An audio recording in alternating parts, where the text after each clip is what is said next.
سورۃ الشعراء کی آیت نمبر 184 تا 191 تلاوت کی گئی ہے۔ گزشتہ درس میں اصحاب الایکہ یا اصحاب مدین یا قوم شعیب، یہ تینوں لفظ ایک ہی قوم کے لیے بولے جاتے ہیں، ان کا ذکر شروع ہوا تھا۔ شعیب علیہ السلام کو اللہ تعالیٰ نے اہل مدین کی طرف بھیجا۔ تاجر لوگ تھے، ان کی بڑی خرابی یہ تھی کہ ناپ تول میں کمی کرتے تھے۔ پیغمبر نے ان کو سمجھایا کہ پورا تول کر دو، وَلَا تَبْخَسُوا النَّاسَ أَشْيَاءَهُمْ، لوگوں کی چیزیں مت گھٹاؤ اور زمین میں فساد کرنے والے بن کر مت دوڑو۔ انہوں نے جواب میں پیغمبر کی بات کو جھٹلا دیا۔ پیغمبر سے یہ کہا کہ ہمیں ایسا لگتا ہے کہ آپ پر کسی نے جادو کروایا ہوا ہے، آپ جو باتیں ہمیں سمجھا رہے ہیں اس کے بغیر تو کاروبار ہو ہی نہیں سکتا۔ ہمارے زمانے میں لوگ یہی کہتے ہیں کہ جی کوئی بزنس کرنا چاہتا ہے تو حرام طریقے کے بغیر تو ہو ہی نہیں سکتا۔ اور جو بڑے تاجر ہیں ان کی لوگوں کے سامنے جب باتیں آتی ہیں تو بطور دلیل اور حجت کی پیش کی جاتی ہے۔ ہمارے ریاض کا ایک انٹرویو ہے، انٹرنیٹ پہ موجود ہے، اس سے سلیم صافی نے جب بات کی اور اس سے کہا کہ آپ نے جو بزنس شروع کیا ہے اس کی وجوہات، اسباب، کامیاب، تو اس نے بہت عجیب انداز میں، یعنی جب ایک بندہ انٹرویو دے رہا ہے، آپ حضرات اگر دیکھنا چاہیں تو شاید سرچ کرنے سے سامنے آ بھی جائے، تو سلیم صافی کو اس نے کہا کہ جب تک آپ رشوت نہیں دیں گے تو آپ کا کاروبار نہیں چلے گا۔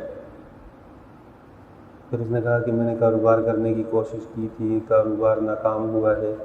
اس نے منہ پر اس کو کہا کہ آپ کے پاس رشوت دینے کے پیسے نہیں تھے۔ جو بندہ لوگوں کو یہ دعوت دے رہا ہے کہ آپ اگر کام کرنا چاہتے ہیں تو اس کا طریقہ یہ ہے، تو پھر جو اس راستے سے آئے گا وہ حلال اور حرام کی تمیز بھول جائے گا۔ شریعت نے حدود متعین کی ہیں، ان کے دائرہ کار میں رہ کر انسان محنت کرے اور حلال روزی کا اہتمام کرے تو اللہ تعالیٰ اس کو انبیاء، صدیقین، شہداء اور صالحین کے ساتھ جمع کر دیں گے۔ یہ جو تاجر کی فضیلت ہے کہ اللہ تعالیٰ تجارت کرنے والے بندے کو انبیاء کے ساتھ، صالحاء کے ساتھ اور شہداء کے ساتھ جمع کریں گے، یہ ویسے ہی تو نہیں ہے۔ العطایا بقدر البلایا، جتنی بڑی آزمائش ہوتی ہے پھر اس پر نعمت اور انعام بھی اتنا بڑا ملتا ہے کہ اگر تجارت کرتے ہوئے سیدھے طریقے سے تجارت کرنا کوئی آسان کام ہوتا تو اتنی بڑی فضیلت تو نہ ہوتی۔ جو حدیث میں فضیلت بیان ہوئی ہے تو اس کا مطلب یہ ہے کہ تاجر کو سوچ سمجھ کر کام کرنا ہوگا۔ انہوں نے جب یہ بات سمجھائی تو انہوں نے کہا کہ ہم دیکھیں، پہلی بات تو یہ ہے کہ آپ کو دنیا کی سمجھ ہی نہیں ہے، آپ جادو شدہ آدمی ہیں۔ دوسری بات یہ ہے کہ آپ کو اتنے بڑے آدمی تو نہیں ہیں ہم آپ کی بات کو دلیل کے طور پر پکڑ لیں، آپ تو ایک معمولی سے آدمی ہیں اور ہمارے جیسے ہی ہیں، ہم آپ کے کہنے پہ کیوں اپنا کام بند کر دیں۔ پھر تیسری بات انہوں نے یہ کہی کہ اگر آپ یہ سمجھتے ہیں کہ اللہ ہمیں عذاب دے گا، ایک ٹکڑا عذاب کا منگوا کر تو دکھائیں۔ پیغمبر سے معجزہ طلب کرنا اور یہ سمجھنا کہ پیغمبر اپنے اختیار سے دکھا دے گا، یہ جہالت ہے۔ اللہ تعالیٰ جب چاہتے ہیں تو پیغمبر کے ہاتھ پر معجزے کا ظہور ہوتا ہے۔ جب انہوں نے یہ باتیں کی، شعیب علیہ السلام کو جھٹلایا، تو اللہ تعالیٰ نے اس قوم کو تباہ کیا، اور تباہ اس طرح کیا کہ شدید گرمی کا ماحول بنایا گیا، اتنی شدید گرمی کہ لوگ گھروں سے باہر نکل آئے۔ یہ جو لفظ ذلہ آ رہا ہے کہ صاحبان کا عذاب،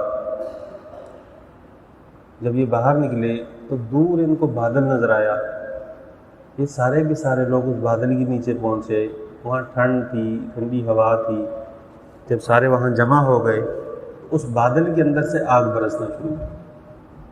اللہ نے پوری قوم کو ختم کر دیا۔ اس کے بارے میں فرمایا کہ ان فی ذلک لآیہ، ان کی تباہی میں، ان کی ہلاکت میں لوگوں کے لیے نصیحت ہے۔ وما کان اکثرهم مؤمنین، لوگ ایمان نہیں لاتے۔ آپ حضرات الفاظ کا ترجمہ دیکھ لیں۔ فرمایا واتقوا الذی، شعیب علیہ السلام نے فرمایا کہ ڈرو اس ذات سے، خلقکم، جس نے تمہیں پیدا کیا ہے، والجبلۃ الاولین، اور تم سے پہلے جو گزرے ہوئے لوگ ہیں ان کو بھی اسی رب نے پیدا کیا ہے۔ اور ضابطہ دنیا کا یہ ہے کہ جو بندہ جو چیز بناتا ہے اس کے بارے میں فیصلہ اسی کا معتبر ہوتا ہے۔ ایک بندے نے اگر گھڑی بنائی ہے، ایک بندے نے کمپیوٹر بنایا ہے، ایک بندے نے موبائل فون بنایا ہے، تو وہ کمپنی اگر کہے گی کہ اس کو اس طرح چلانا ہے تو دنیا مانتی ہے، یہ تو ہمیں کمپنی نے کہا ہے۔ تو اللہ نے انسان کو پیدا کیا ہے، اس سے پہلے مخلوقات پیدا کی ہیں، تو اس رب کی بات نہ ماننا یہ تو عقل کے خلاف ہے۔ قالوا انما انت من المسحرین، قوم نے کہا کہ آپ تو جادو کیے ہوئے لوگوں میں سے ہیں۔ وما انت الا بشر مثلنا، اور آپ تو ہماری طرح انسان ہیں۔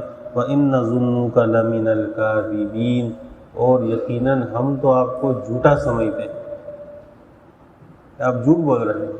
فاسقط علینا کسفا من السماء، بس گرائیں آپ ہمارے اوپر کسفا من السماء، آسمان سے عذاب کا کوئی ٹکڑا، ان کنت من الصادقین، اگر آپ سچے ہیں۔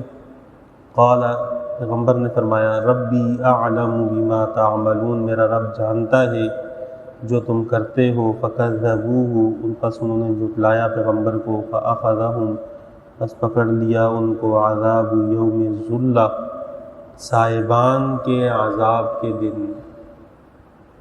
یہ وہی سائبان ہے جس میں پہلے ان کو ٹھنڈی ہوا پہنچائی گئی، پھر اس کے بعد پوری قوم جب وہاں جمع ہوئی تو آگ برسی۔